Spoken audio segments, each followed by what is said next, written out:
ang buhay. Aming Diyos, salamat po sa buhay. We worship you, our Jehovah Elohim, our God Creator. We praise you, our Father in heaven, God Almighty, for your goodness, for your kindness, and for your creative activity in our lives. Nawa Panginoon, kayo po ang maging tagapagsalita namin. Hinihingi kami ng karunungan nyo. Turuan nyo po kami makinig. Turuan nyo rin po kami i-apply sa buhay namin ng aming natututunan.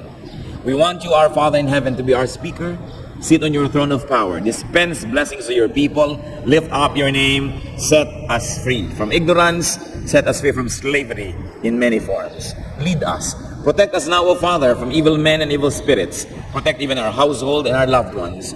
And we pray that we will see you face to face, that we will feel your touch and your love, and that we will be empowered by your wisdom. In the name of Jesus our Lord, we pray. Amen. Ano po ba mga ginagawa ng mga taong payapa ang buhay? Bakit may mga taong magulo ang buhay at may mga taong mapayapa ang buhay? Peaceful people, first of all, pray. Isa po yan na katangian ng mga taong mapayapa ang buhay.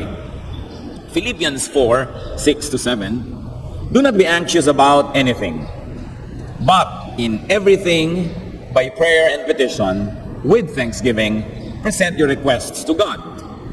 And the peace of God, which transcends all understanding, will guard your hearts and your minds in Christ Jesus. These verses alone are worthy of a day-long study. Sabi, huwag kayong mabahala tungkol sa ano pa mang bagay, kundi sa lahat-lahat, sa pamamagitan ng panalangin at ang inyong mga paghingi sa Diyos, na may kalakip na pasalamat, ay dalhin ninyo sa paanan ng Panginoon ang inyong mga kahilingan. At, ano daw? Ang kapayapaan ng Diyos, na nilalampasan ng anumang uri ng pag-iisip o pagsalungat ng isip ng tao, ang siyang mag-iingat sa inyong puso at sa inyong isip sa Panginoong Jesus. Na kung susundin lamang ng tao ang kanyang isip at ang kanyang common sense, ay siya'y maguguluhan. Pero sabi niya, nalalampasan ito ng mahiwagang kapangyarihan ng Diyos, na kung kayo'y magiging madalanginin at dadalhin niyo sa Kanya ang inyong mga kabigatan, kahit nandun yung kabigatan, kahit hindi pa yan lubos na nasa-solve, ay nagkakaroon na kayo ng kapayapaan. Ano pa kung binigyan na ng Panginoon ng solusyon? Sapagkat sabi nga noon, lampas-lampas sa karunungan ng tao. Kung ang paiiralin mo lang ay dunong ng tao, gugulo ang isip mo, mababahala ka, matatakot ka. Pero kung ikay madalanginin at nananalig, ang kapayapaan ng Diyos na hindi kayang maunawaan ng sanlibutan, ay maghahari sa iyong buhay. So, peaceful people pray. And what do peaceful people pray for? And what about? Peaceful people pray to confess and to seek forgiveness from God. And of course, confession and being forgiven both bring about peace. Psalm 32 verse 5, Then I acknowledged my sin to you and did not cover up my iniquity. I said, I will confess my transgressions to the Lord, and you forgave the guilt of my sin. Pagka po ang isang tao ay patuloy na nagkakasala at nagmamaang-maangang wala siyang ginagawang masama at hindi siya nagtatapat sa Diyos, hindi siya humihingi ng tawad, ay patuloy siyang kinakain at pinarurusahan ng kanyang budhi. Pero ang sabi sa Psalm 32 verse 5, kinilala ko ang aking kasalanan. Hindi ko itinago. Hindi ko pinagtakpan ang aking mga kakulangan. At ako'y nagpasya na magtatapat sa iyo, O Diyos. At ako'y pinatawad mo at inalis mo ang bigat ng pag-uusig ng aking budhi. Ang isa pong tao na may kasalanan, kahit ano pang sabihin niya, meron siyang dadalhin. Kahit na hindi niya tanggapin na siya ay nagigilty, meron pa yung effect yun sa kanyang buhay. At ang tangi na lamang na paraan para mawala ang bigat na ito ay una, to be perfect so that you don't have sin and therefore you don't have to be guilty. But since we are not perfect and cannot be perfect, then God in His graciousness made another way for us to have peace. And that is through forgiveness. Na pinapatawad na lang tayo, pero kailangan kilalanin natin ang mali at humingi tayo ng tawad. At mabuhay na sinisikap sa tulong ng Diyos na huwag nang balikan ng mga kasalanan ito o kaya'y bawasan ng bawasan, pakonti ng pakonti ang paggawa nito. At malaking kapayapaan po ang tinatanggap ng taong nagsisisi, nagtatapat at humihingi ng tawad. Malaking bigat na dala yung guilt. Kaya kailangan yung confession. Peaceful people pray to thank God. Because when you thank God, you thank Him specifically for the blessings you are thanking Him for. Therefore, you begin to realize that you are a blessed person and that gives you peace. But try complaining and complaining and complaining and thinking about what you do not have, then you will become miserable. But try thanking God, and you will begin to realize the other side of truth, that you are actually very blessed. Peaceful people pray to praise God. Pinupuri natin ang Diyos, kasama din ng pagpapasalamat. Sapagkat sa pagpupuri natin sa Kanya, may himalang nagaganap. Nababago ang ating attitude, nakikilala natin siya ng lubos, at naghahari ang contentment, ang kapayapaan sa buhay ng tao. Ngayon, may mga prayer din na hingi ng hingi. Hindi naman masama. Dahil sabi naman ng Diyos, sa akin kayo humingi, ako ang Diyos nyo. So peaceful people pray to place in God's hands one's needs and also those of others. Isa po sa mga pinakamahirap na makilala at matanggap sa buhay, yung malaman natin marami tayong hindi kayang gawin. At yung matanto natin ang ating mga mahal sa buhay ay napakaraming pangangailangan na hindi nila kayang matapatan at hindi rin natin sila kayang matulungan, pero pag dinadala natin sa Panginoon sa panalangin, napakalaki ng biyaya sapagkat nalilipat yung bigat mula sa ating mga balikat tungo sa Diyos. At gusto naman niya yon. Hindi naman siya tumatanggi na bunto na natin siya ng ating mga dalahin. Therefore, we pray to intercede for others. Because as much as we like to help people and we like to be there all the time, we cannot be. And we cannot help all the time. Therefore, we place in God's hands the weight on our shoulders. And the Lord Jesus has a very specific invitation for us to do this thing. Matthew 11:28 to 30. Come to me, all you who are weary and burdened, and I will give you what?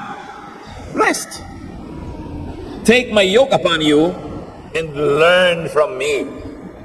For I am gentle and humble in heart, and you will find rest for your souls. For my yoke is easy, and my burden is light. Hindi po sinabi dito, you will find rest for your bodies. Hindi ibig sabihin na wala ka nang gagawin, lutas na lahat ng iyong problema. Pero merong himala na nagaganapang nagtitiwala ka sa Diyos, na kahit pa nga patuloy ka pa rin nagsisikap na lutasin yung problema, hindi nagkaroon ng magic na hinahanap ng iba, pero napapahinga ang iyong kalooban. Kahit pagod ang iyong katawan, nakapahinga ang iyong espiritu. At yun ang mahalaga. Kasi po kahit nakapahinga ang ating katawan, kung pagod ang ating espiritu, baliwala. Nakahiga ka pero hindi ka makatulog. May binabasa ka, hindi mo maintindihan, hindi ka nakaka-concentrate. Nakatingin ka sa view pero hindi mo nakikita yung view. Ang mahalaga yung kapahingahan ng espiritu kaysa sa kapahingahan ng katawan. Sa katunayan, yung pagod ng katawan ay isang pagpapala sapagkat pag napapagod kayo, natutulog ka na, at pag natutulog ka, di ka na nagkakasala. Kaya yung mga taong hindi napapagod, lagi na lamang maluwag ang buhay at lagi na lamang iba ang gumagawa ng lahat-lahat para sa kanila, wala tuloy magawa, kaya kung ano-anong ini-invent pagkasalanan. Ang sabi dito, you will find rest for your souls. And that is what Jesus Christ provides. Sabi niya, itambak niyo sa akin ang inyong mga suliranin. Pero hindi naman ibig sabihin hindi ka natutulong. Sabi niya, take my yoke upon you. Ang uso po sa Israel noon, yung double yoke. Yung hayo, pag humihila siya ng mga kung ano man, let's say isang cart o isang karwahe, yung dalawang yokes dito sa batok para dalawang hayo pag nang humihila, nagkakatulungan. Kaya sabi ni Lord, take my yoke upon you. Tutulungan kita, magtulungan tayo. Hindi natin ibubuntun lahat sa Kanya, pero meron tayong katuwang. At yun lang, may kasama ka kahit ka nahihirapan, malaking comfort na yan.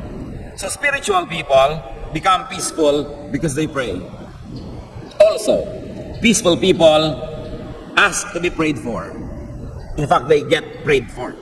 Isang mahalaga po yan na ginagawa ng mga taong tahimik ang buhay. They receive the blessings of intercessory prayer. Kaya kaysa kung ano-anong mga regalong hinihingi natin sa tao at inaasahan at hinihiling, napakagandang humiling ng panalangin. Pwede po bang ipanalangin niyo ako? Ipanalangin niyo ako? Because the prayer of a righteous man availeth much. The prayer of righteous people achieve much.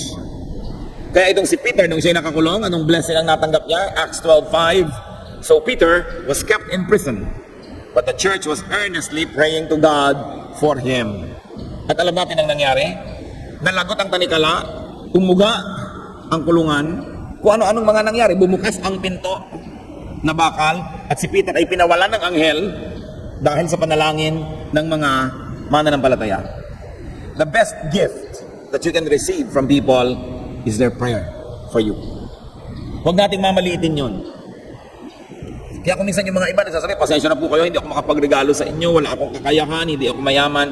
We always say, ipanalangin niyo po ako, salamat na lang sa prayer na yan. At talagang sincerely, we should thank people when they pray for us. May nagpe-pray po ba para sa inyo? O baka meron nga ang panalangin ay mahulog kayo sa kanal, masagasaan kayo ng tricycle, malason sana kayo sapagkat nakakainis kayong tao. Baka ganun ang panalangin. Kaya lalong gumugulo ang inyong buhay. Dahil dinidinig din ng masasamang espiritu yung mga masasamang dasal, at kahit paano may nagagawa rin sila. Alam niyo naman, ang mga espiritu ay buhay na buhay. Kaya sikapin natin kung ipinapanalangin tayo ng tao yung para sa ikabubuti natin. Hindi yung para tayo mawala na sa mundong ibabaw. Prayerful people achieve much. And those who get prayed for, without them praying, achieve so much more. Kaya nakakatuwa yung ipinagdarasal ka. Ako po, walang inihiling sa mga tao. Lagi kundi, ipag-pray nyo po. Ipag-pray nyo po ang inyong lingkod. At salamat. Sapagkat tayo man mga kapatid, damang-dama natin kung may nananalangin para sa atin. Damang-dama. Ako lang po damang-dama ko na may maraming nananalangin sa inyo para sa akin. At salamat. Damang-dama, hindi pwedeng maikubli sapagkat ang mga espiritu natin nag-uusap kahit magkakalayo ang ating mga katawan. There is so much communication happening in the spiritual world. Peaceful people worship. And when they worship, they really do worship. They do not just attend a program, they do not just attend a worship service, but they worship. And you worship corporately, like what we're doing now, sama-sama, and very importantly, by yourself or even though in a crowd, to worship personally and individually.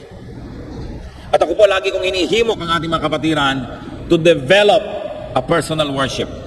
Worship. Paano po ba natin nalalaman na naka-worship tayo? Kamakailan lamang, kinausap ko po ang ilang tao na nasa member ng tinatawag na worship team. Bagamat hindi lang yun nasa entablado ang worship team, lahat tayo member ng worship team. Pag nag-worship tayo, because we are just one team worshiping God. At isa sa mga natanto ng marami, one of the meanings of being able to worship is when we forget ourselves. When we forget everything and everyone else and just focus on God. Kaya nga mo mahalaga yung music, mahalaga yung arts. Because sometimes through music, we are able to transcend our physical existence and get into a spiritual plane through the arts. Nararanasan niyo po ba na pag umaawit kayo sa Panginoon, lalo't mataimtim, at hindi niyo pinapansin yung kuko ng inyong katabi, hindi niyo pinapansin kung anong mali sa ilaw o maling spelling ng mga words ng kanta, at hindi natin pinapansin yung kung sino-sino, hindi niyo po ba nahalata na nakakalimot din tayo? Nalilimutan niyo ang inyong sarili, nalilimutan niyo ang inyong kapaligiran, at talagang tayo ay pumapasok sa presensya ng Diyos. That is worship. Pero sa pagdating natin ng worship service, kung wala na tayong nakita kundi yung tama, yung mali, tayo po na ng kuna, hindi tayo nakalimot, kumbaga. Baka umatan lang tayo ng program. Mahalaga na nakakalampas tayo doon sa ating existence at umaangat at nadadala tayo sa spiritual world. It's important, brothers and sisters, to develop ways to worship. You've got to have your personal way to worship.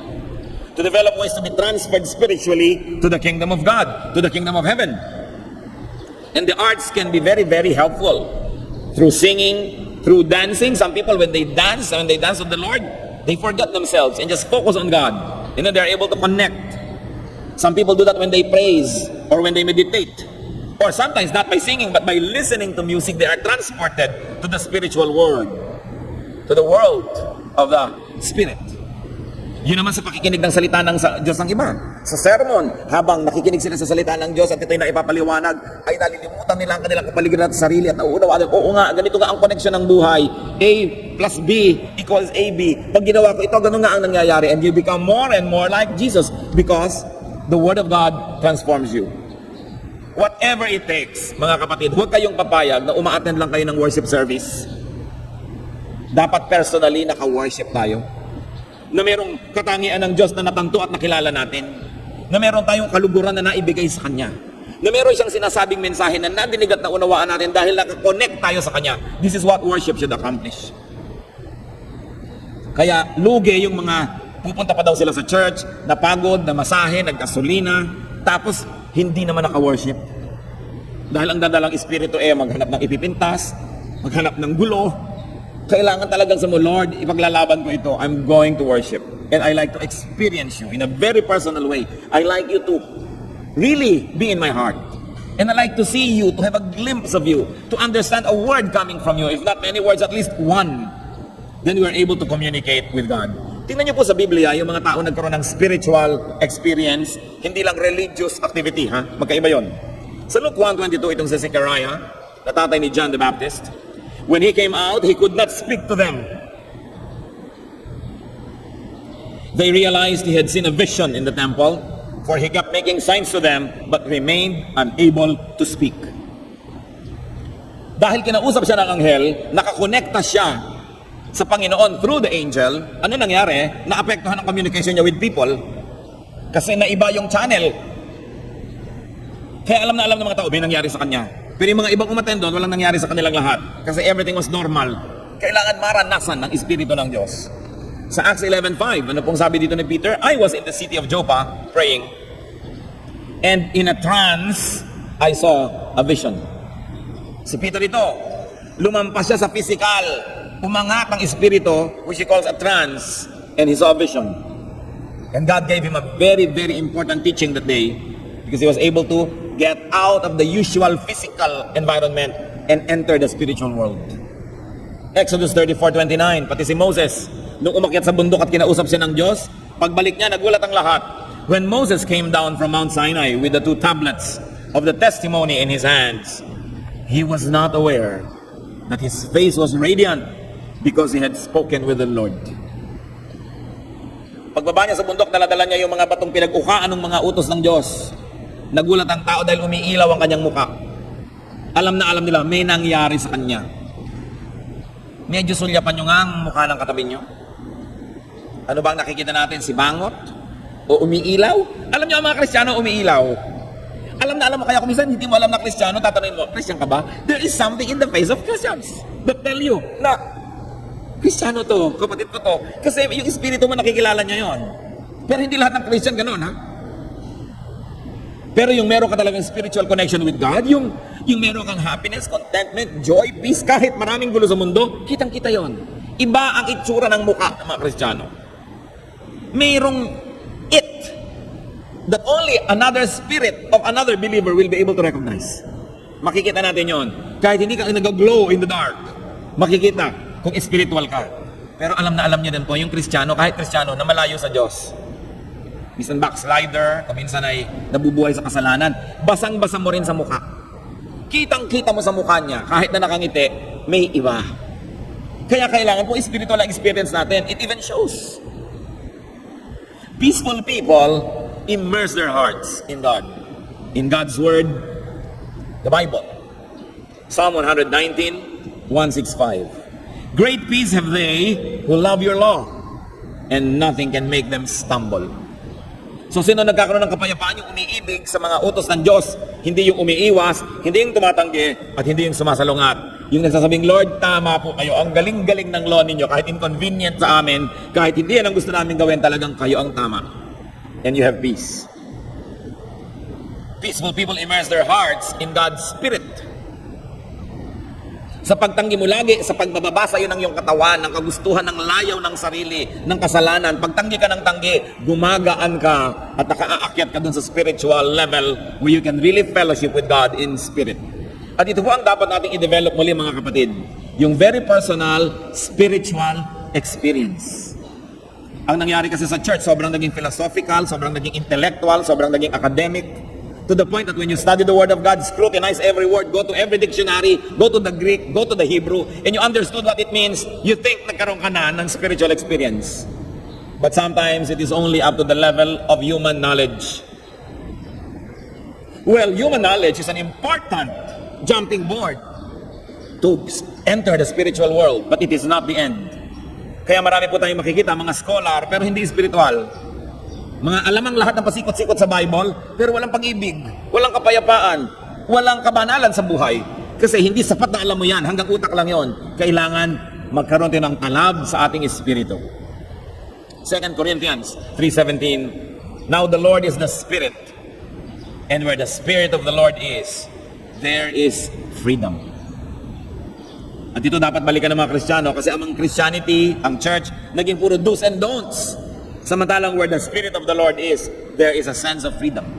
Hindi sense na natali ka, kinontrol ka na, lahat-lahat na.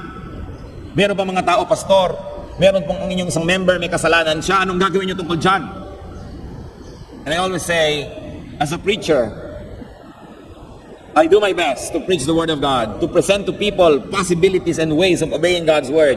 But their obedience to God is their personal business. It is between them and God. I will never play police. It is a personal relationship that they have to develop.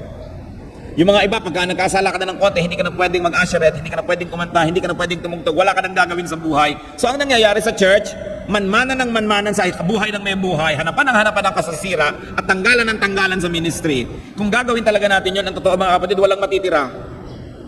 Nakakalampas ba ang isang linggo na hindi nagkakasala kahit sino man? At pag may nagkasala, hihiyain pa kung ano-ano mga gagawin. Para sa akin, ang salita ng Diyos ay dapat ituro.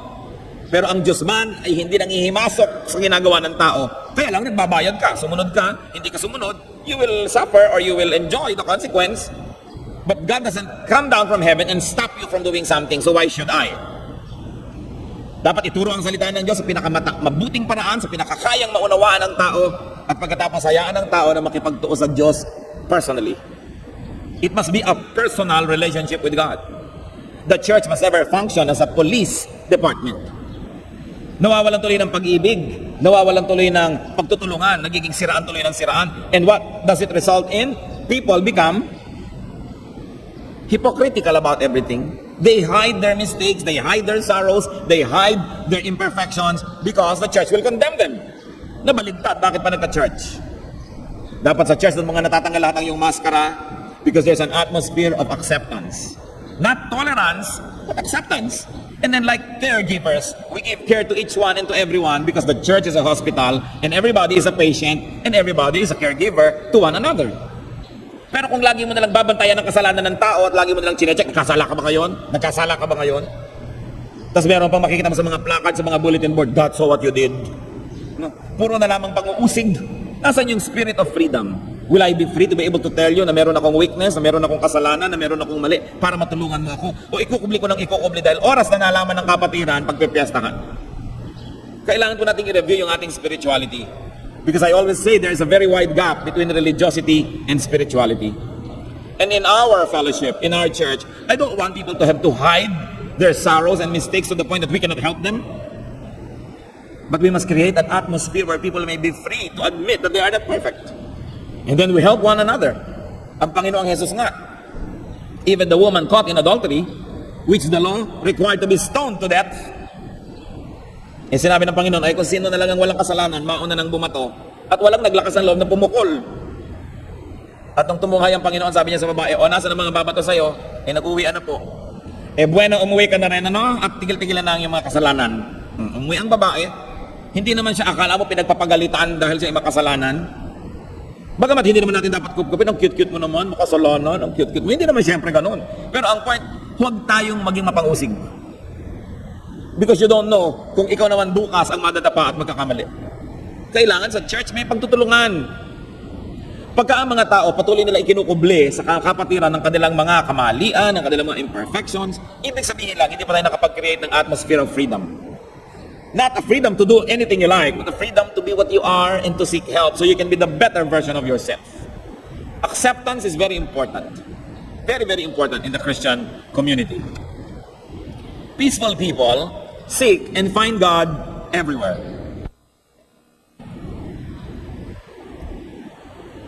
Kung alam nyo na nasa dilim ang Diyos, mapayapa ba kayo makakapunta sa dilim? Yes. Kung alam natin na ang Diyos ay nando sa bundok, pag nagpunta ka sa bundok, matatakot ka ba? No. Kung alam natin na ang Diyos ay nasa lahat ng dako at hinahanap natin siya at matatagpuan natin siya dahil sabi niya, those who seek me will find me. Then payapa tayo. Seek and find God everywhere. Psalm 139 verses 7 to 10. Where can I go from your spirit? Where can I flee from your presence? If I go up to the heavens, you are there. If I make my bed in the depths, you are there. If I rise on the wings of the dawn, and if I settle on the far side of the sea, even there, your hand will guide me. Your right hand will hold me fast. Sa niya, kahit saan po ako sumuot, O Diyos, naroon kayo. At kung ganun po ang attitude natin, at lagi natin maalala yon, magkakaroon tayo ng kapayapaan. Napaka-importante na ating laging isipin at isabuhay na ang Diyos ay nasa lahat ng dako, nasa lahat ng sitwasyon. And He is just a prayer away. Another trait of peaceful people temper the body. Kinokontrol, binabalanse, maging ang katawan. Sa katunayan, sabi ni Paul, 1 Corinthians 9:27, I beat my body and make it my slave. Christian, can you call your body your slave? Sinabi mo, gising na, nagwa-worship tayo. Bangon na, may gagawin tayo. Tigilan mo nguso ang paninigarilyo. No? Tigilan mo pa ang pagpunta dyan sa mga hindi mo dapat puntahan. Mata, huwag kang tumingin sa hindi mo dapat tingnan. Can you say that? Because we must be able to say that. That our bodies are our slaves. Or is it the other way around, that our body is our master? Ang lahat ng luho ng katawan, ang gusto ng katawan, ang hilig ng katawan, ang nakapananaig sa buhay. No, sabi ni Paul, hindi. Pinipitpit, ginigiik, dinidikdik, pinipilipit ko ang katawan na ito at ginagawa ko siyang alipin ko. Ngayon, baka naman sa isang linggo, pilipilipit kayo magdatingan dito. Siyempre, hindi naman literal. Yung iba kasi hinahampas talaga ang katawan, pinapahirapan, hindi naman ganon. Yan ay isang talinghaga. Ibig sabihin, ako ang masusunod, ang Espiritu ng Diyos na nasa puso ko ang masusunod, hindi ikaw katawan. Although may mga gusto rin naman yung katawan na hindi naman pinagbabawal ng Diyos, paano ba naman pagbigyan? Pero doon lang sa mga bagay na hindi gusto ng Diyos, dapat Diyos ang nasusunod. Nakita niyo po yung mga tao na ang katawan nila ang kanilang amo, makakatiyak kayo, magulo ang buhay. Remember, ang pinag-uusapan pa rin natin, kapayapaan. Ang kapayapaan ay yung kakayahan na supilin ang mga kalabisan ng ating katawan na nagdadala sa atin sa gulo. Peaceful people temper not only their body but very especially worldliness. Ang pagiging makalupa, sobra. Titus 2:11-12. The grace of God that brings salvation teaches us to say no to ungodliness and worldly passions and to live self-controlled, upright, and godly lives in this present age. So nakita niyo po, self-controlled. That's why I will not want to play police and control people. Because even the scriptures tell us that people must be self-controlled. God does not control us. Satan cannot control us. We have the will given to us by God as humans to control ourselves. But who controls you? Yan ang mahalaga nating tanong sa buhay. Binigyan na daw tayo ng kakayahang tumanggi sa lahat ng bagay na hindi makadiyos. At ang taong magkakaroon ng kapayapaan, tatandaan niyo mga kapatid, yun lang taong marunong tumanggi.